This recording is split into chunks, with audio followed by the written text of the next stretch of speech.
नमस्कार, स्वागत है आप सभी का आईपा में। आईपा यानी all India progressive people's association. आज हम बात करेंगे हिंदुस्तान की एक ऐसी नदी की जो सिर्फ नदी ही नहीं बल्कि हमारी संस्कृति है, आस्था का बड़ा केंद्र है, जीवन का आधार है, जो हिंदुस्तान की पहचान है, सभ्यता का प्रतीक है।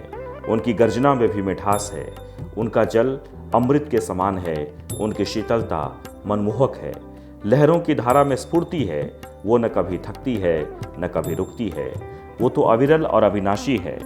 उन्हीं से सृष्टि को नई गति मिलती है, वो पतित पावनी है जिनके साये में हिंदुस्तान की हर आत्मा है।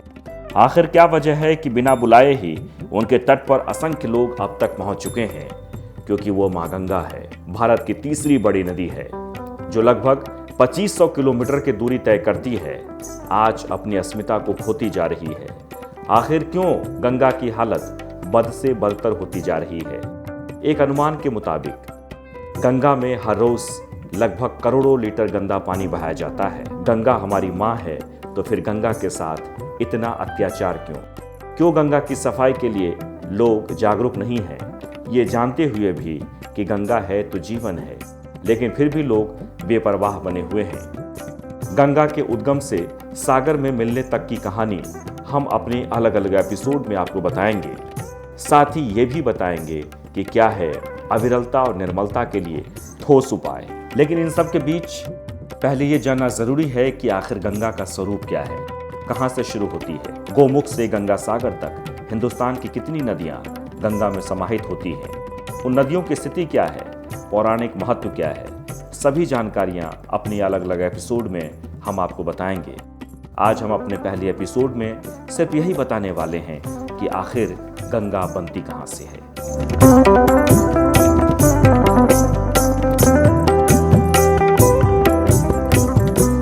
बद्रीनाथ के सबसे करीब स्थित है विष्णु प्रयाग, जहां विष्णु गंगा और धौली गंगा का मिलन होता है। विष्णु गंगा का उद्गम स्थल संतोपथ हिमानी है, जबकि धौली गंगा नदी का उद्गम स्थल नीति पास है। वहीं ऋषि गंगा, जो नंदा देवी पर्वत की ढलानों पर स्थित उत्तरी नंदा देवी हिमानी से उत्पन्न होती है, यह नंदा देवी राष्ट्रीय उद्यान से गुजरकर रैणी गांव के समीप धौली गंगा नदी में विलय हो जाती है।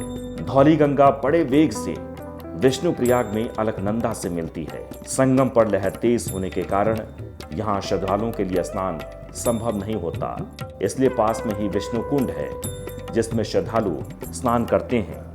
विष्णु प्रयाग नाम से स्पष्ट हो जाता है कि विष्णु प्रयाग का नाम भगवान विष्णु के नाम पर पड़ा है।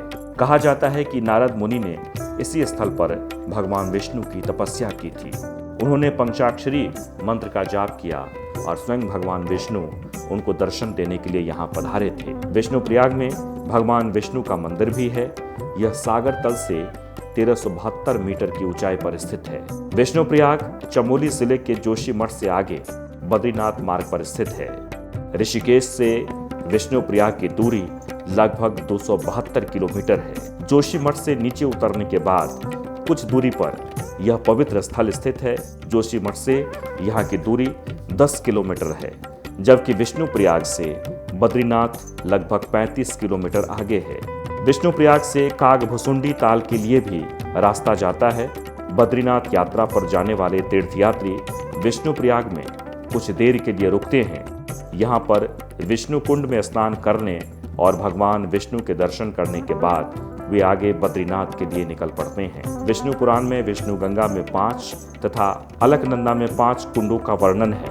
यहीं से सूक्ष्म बद्रिकाश्रम प्रारंभ होता है। इसी स्थल पर दाएं बाएं 2 पर्वत भी हैं, जिन्हें भगवान के द्वारपालों के रूप में जाना जाता है। दाएं जय और बाएं विजय है। अलकनंदा अपनी तेज गति के साथ आगे बढ़ती है। पंच प्रयागों में चौथे नंद प्रयाग अलकनंदा और नंदाकिनी नदी का संगम स्थल है। नंदाकिनी नदी का उद्गम स्थल नंदा देवी पर्वत का ग्लेशियर है और यह सागर तल से 2805 फीट की ऊंचाई पर स्थित है। पौराणिक कथाओं में इसका संबंध भगवान कृष्ण से जोड़ा जाता है। कहा जाता है कि राजा नंद ने पुत्र रत्न की प्राप्ति के लिए इसी स्थल पर तपस्या की थी। भगवान विष्णु ने उन्हें वरदान दिया कि वह उनके पुत्र के रूप में जन्म लेंगे। हालांकि विष्णु भगवान को जल्द ही अपनी गलती का एहसास हो गया, क्योंकि वह ऐसा ही वचन देवकी और उनके पति वासुदेव को दे चुके थे। आखिर उन्होंने इस गलती का समाधान इस तरह से निकाला कि वह जन्म तो देवकी की कोख से लेंगे, लेकिन उनका लालन पालन नंद और उनकी पत्नी यशोदा करेगी। यह भी कहा जाता है कि राजा नंद ने यहाँ पर महायज्ञ भी करवाया था और इसी वजह से इस स्थान का नाम नंद प्रयाग पड़ा। एक और कहानी के अनुसार ऋषि कण्व का आश्रम भी इस स्थान पर था और शकुंतला भी यहीं रहती थी। राजा दुष्यंत से उनका विवाह नंद प्रयाग में हुआ था। यहाँ गोपाल जी का एक मंदिर भी है। मंदिर उसी स्थल पर बना है जहाँ पर राजा नंद ने तपस्या की थी।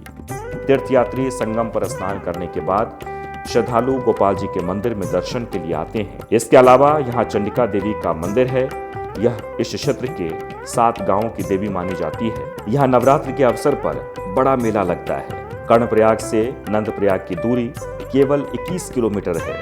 यह स्थान चमोली और कर्णप्रयाग के बीच में पड़ता है। यह दिल्ली से 428 और ऋषिकेश से 190 किलोमीटर दूर है। नंदप्रयाग के पास से ही रूपकुंड के लिए ट्रैकिंग का मार्ग भी निकलता है। नंदप्रयाग से अलकनंदा नंदाकिनी नदी को अपने साथ लेकर तेज गति से आगे कर्णप्रयाग की तरफ बढ़ती है।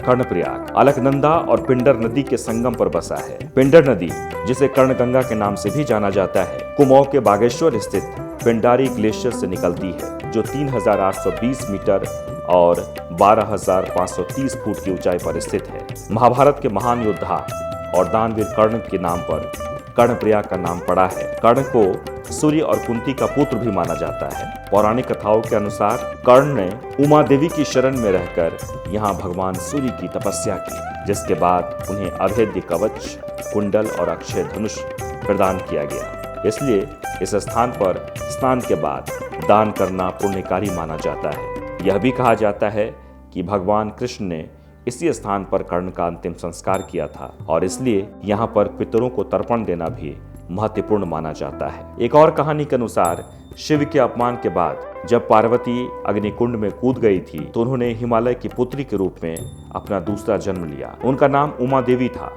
और उन्होंने शिव को फिर से पाने के लिए यहाँ कठिन तपस्या की थी। यहाँ पर माँ उमा का प्राचीन मंदिर भी है। महान कवि कालिदास ने मेघदूत और अभिज्ञान शकुंतलम में भी इस स्थान का जिक्र किया है। स्वामी विवेकानंद जब अपने अनुयायियों के साथ हिमालय की यात्रा पर निकले थे तो उन्होंने 18 दिन यहाँ रुककर साधना की थी। कर्णप्रयाग राष्ट्रीय राजमार्ग 58 पर स्थित है, जो बद्रीनाथ और माणा को दिल्ली से जोड़ता है। यह ऋषिकेश से लगभग 170 किलोमीटर, श्रीनगर से 65 किलोमीटर और रुद्रप्रयाग से 31 किलोमीटर दूर है। बद्रीनाथ के लिए जाने वाली सभी बसें और टैक्सियां इसी रास्ते से होकर गुजरती हैं। यहाँ से बद्रीनाथ 127 किलोमीटर दूर है। कर्णप्रयाग से एक मार्ग रानीखेत अल्मोड़ा के लिए भी जाता है। यहाँ से अल्मोड़ा 160 किलोमीटर दूरी पर स्थित है। अलकनंदा यहाँ से आगे बढ़ती है। रुद्रप्रयाग बद्रीनाथ के चरणों से होकर आने वाली अलकनंदा और केदारनाथ के दर्शनों से अभिभूत मंदाकिनी का संगम स्थल है। यहाँ दोनों नदियों का मिलन बेहद ही मनमोहक दृश्य पैदा करता है। मंदाकिनी नदी केदारनाथ के चाराबाड़ी हिमनद से निकलती है।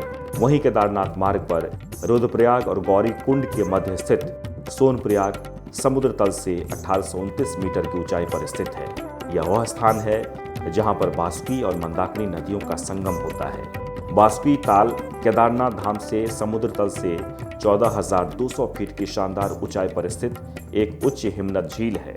पौराणिक मान्यता के अनुसार यह झील बहुत पवित्र माना जाता है, क्योंकि रक्षाबंधन त्योहार के अवसर पर भगवान विष्णु इस झील में स्नान के लिए उतरे थे। यहाँ बर्फ से ढके पहाड़ और हरी भरी वादियों को देखते ही श्रद्धालुओं की सारी थकान दूर हो जाती है। सोनप्रयाग से केदारनाथ की दूरी मात्र 19 किलोमीटर है। ऐसा कहा जाता है कि सोनप्रयाग के जल का स्पर्श करने का मतलब बैकुंठ धाम की प्रथम सीढ़ी पार कर लेना है। सोनप्रयाग से 4 किलोमीटर दूर है गौरीकुंड। गौरीकुंड में गर्म पानी के स्रोत हैं। मान्यता है कि मां गौरी इसी कुंड में स्नान करके तपस्या किया करती थी। श्रद्धालु यहाँ स्नान करने के पश्चात केदारनाथ की यात्रा शुरू करते हैं।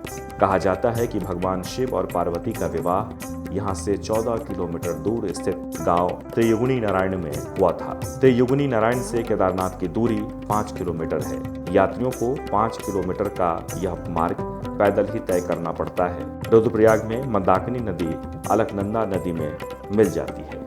इस छोटे से शहर को प्राकृतिक और धार्मिक दोनों महत्व के लिए जाना जाता है। रुद्र भगवान शिव का एक नाम है और इनके इस नाम पर ही रुद्रप्रयाग को अपना नाम मिला है। इसके पीछे भी एक कहानी है। कहा जाता है कि नारद को अपने वीणा वादन पर बहुत घमंड हो गया था। इससे देवता चिंतित थे। उन्होंने भगवान कृष्ण से विनती की कि वे नारद का घमंड चकनाचूर करें। भगवान कृष्ण ने सरल उपाय अपनाया। वे नारद के पास गए और उनसे कहा कि भगवान शिव और पार्वती उनके वीणा वादन से बेहद प्रभावित हैं। नारद काफी प्रसन्न हो गए और चल पड़े हिमालय की तरफ भगवान शिव को अपना वीणा वादन सुनाने। रास्ते में जब वह एक स्थान पर रुके तो वहां उन्हें कई युवतियां मिली जो किसी कारणवश कुरूप हो गई थी। नारद ने जब उनसे इसका कारण पूछा तो उन्होंने जवाब दिया कि नारद जब अपनी वीणा की तान छेड़ते हैं तो उसका उन पर दुष्प्रभाव पड़ता है, जिसके कारण वे कुरूप हो गई। मतलब साफ था कि नारद को वीणा बजानी नहीं आती। नारद यह सुनकर हताश हो गए। उनका घमंड चूर चूर हो गया और उन्होंने वहीं पर एक शिला पर बैठकर भगवान शिव की तपस्या शुरू कर दी। भगवान शिव ने तब रुद्र रूप में आकर नारद को दर्शन दिए। वह वीणा वादन करते हुए प्रकट हुए और फिर नारद को वीणा वादन की शिक्षा भी दी। कहते हैं कि तभी से इस जगह को रुद्रप्रयाग कहा जाने लगा। भगवान शिव के रुद्र रूप को समर्पित एक मंदिर भी है जो अलकनंदा और मंदाकिनी के संगम स्थल पर है, जिसे रुद्रनाथ का मंदिर भी कहा जाता है। संगम पर यहाँ हर शाम 6 बजे आरती होती है। यहाँ नारद शिला भी है, जिसके बारे में हमने आगे जिक्र भी किया है कि यहाँ बैठकर नारद मुनि ने शिव की तपस्या की थी। यहाँ चामुंडा देवी का मंदिर है जो माँ दुर्गा का ही एक अन्य रूप है। रुद्रप्रयाग से लगभग 3 किलोमीटर की दूरी पर कोटेश्वर महादेव का मंदिर भी है। कहा जाता है कि भगवान शिव ने रुद्रप्रयाग आने से पहले यहाँ की गुफाओं में साधना की थी। रुद्रप्रयाग आप ऋषिकेश से बस या टैक्सी लेकर जा सकते हैं। यह ऋषिकेश से लगभग 140 किलोमीटर और श्रीनगर से 34 किलोमीटर की दूरी पर स्थित है। बद्रीनाथ के लिए राष्ट्रीय राजमार्ग 58 और केदारनाथ के लिए राष्ट्रीय राजमार्ग 109 यहीं से जाते हैं। कहने का मतलब है कि बद्रीनाथ और केदारनाथ दोनों धार्मिक स्थलों पर जाने के लिए आपको रुद्रप्रयाग जाना होगा। समुद्र तल से 610 मीटर की ऊंचाई पर स्थित रुद्रप्रयाग में सर्दियों में काफी सर्द मौसम रहता है, लेकिन गर्मियों में यहाँ का मौसम सुहावना हो जाता है।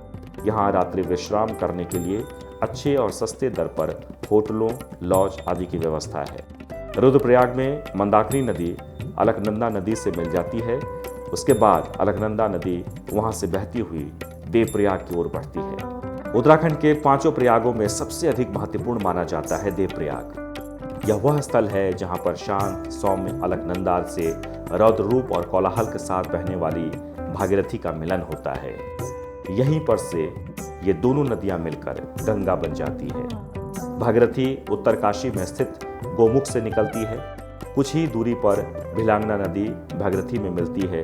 भिलांगना का उद्गम टिहरी गढ़वाल में घुतू के उत्तर में खतलिंग हिमशिखर से हुआ है। जहां भागीरथी और भिलांगना का मिलन होता है, वहीं पर देश का सबसे बड़ा टिहरी बांध बनाया गया है। भागीरथी भिलांगना को अपने साथ लेकर आगे बढ़ती है और देवप्रयाग में अलकनंदा के साथ मिल जाती है। यह भी कहा जाता है कि जब भागीरथ के प्रयासों से गंगा धरती पर आने के लिए सहमत हुई तो सबसे पहले वह देवप्रयाग में ही प्रकट हुई थी और तब इस ऐतिहासिक घटना का गवाह बनने के लिए 33 करोड़ देवी देवता भी यहाँ पर पहुँचे थे। बद्रीनाथ से आगे माणा गांव के पास अलकनंदा में विलुप्त होने वाली सरस्वती नदी के बारे में कहा जाता है कि वह देवप्रयाग के रघुनाथ मंदिर में भगवान रघुनाथ के पांव से फिर अवतरित होती हैं। 5 प्रयाग भगवान बद्रीनाथ के दर्शन के मार्ग में पड़ते हैं और इनमें पहला देवप्रयाग है। रामायण, नारायण पुराण और स्कंद पुराण आदि में भी देवप्रयाग का वर्णन मिलता है, जिसका नाम एक मुनि देवशर्मा के नाम पर रखा गया है। पौराणिक कथाओं के अनुसार मुनि देवशर्मा ने इसी स्थान पर भगवान विष्णु की तपस्या की थी। उनके कठिन तप से प्रसन्न होकर उनसे कहा था कि इस स्थल की ख्याति तीनों लोक में फैलेगी और यह देवप्रयाग के नाम से जाना जाएगा। पौराणिक मान्यताओं के अनुसार भगवान राम जब लंका पर विजय प्राप्त करके लौटे तो उन्होंने रावण वध के पाप से मुक्त होने के लिए लक्ष्मण और सीता सहित यहाँ पर तपस्या करने के लिए आए थे। राम के पिता राजा दशरथ ने भी यहाँ पर तपस्या की थी। अलकनंदा और भागीरथी के संगम स्थल के अलावा देवप्रयाग में तीर्थ यात्रियों के लिए कई अन्य आकर्षण भी हैं। इनमें रघुनाथ जी का मंदिर प्रमुख है। बड़ी शिला पर स्थित इस मंदिर के बारे में कहा जाता है कि इसका निर्माण 10,000 साल पहले किया गया था। यह मंदिर 4 अन्य छोटे मंदिरों अन्नपूर्णा देवी, नरसिंह, हनुमान और गरुड़ महादेव से घिरा हुआ है। रघुनाथ मंदिर में भगवान राम की मूर्ति रखी गई है, जिसके बारे में कहा जाता है कि यह लगभग 1250 वर्ष पूर्व यहाँ स्थापित की गई थी। यह मंदिर द्रविड़ शैली में तैयार किया गया है।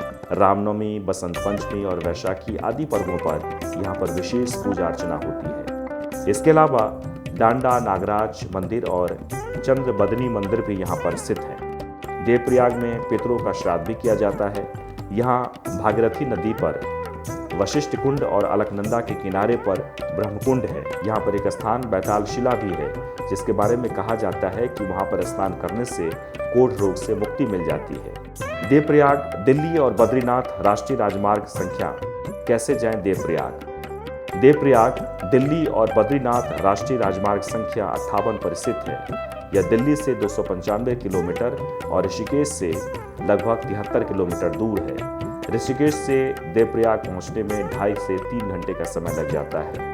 ऋषिकेश से बस या टैक्सी लेकर देवप्रयाग तक पहुंचा जा सकता है। देवप्रयाग में बहुत कम होटल हैं और यहाँ पार्किंग की भी बहुत अच्छी व्यवस्था नहीं है। इसलिए तीर्थयात्री देवप्रयाग में स्नान करने के बाद श्रीनगर की तरफ आगे बढ़ जाते हैं या फिर वापस ऋषिकेश आ जाते हैं। यहाँ मुख्य सड़क कस्बे के ऊपर से होकर जाती है, जहाँ से संकरे रास्ते से होकर संगम स्थल पर जाया जा सकता है। यहाँ पर नदी पार करने के लिए एक छोटा सा पुल भी है। यहाँ से गंगा तेज गति के साथ गंगा सागर में मिलने के लिए आगे बढ़ती है। हमने अपने पहले एपिसोड में आपको बताया कि कैसे कई नदियों की धारा मिलकर माँ गंगा का स्वरूप तैयार होता है। आगे भी कई नदियाँ जो गंगा में समाहित होती है, उन सब का हाल, उनके महत्व, उनके साथ हो रहे अत्याचार और नदियों को साफ करने को लेकर चल रही सरकार की योजनाओं के बारे में हम अपने अलग अलग एपिसोड में आपको बताएंगे।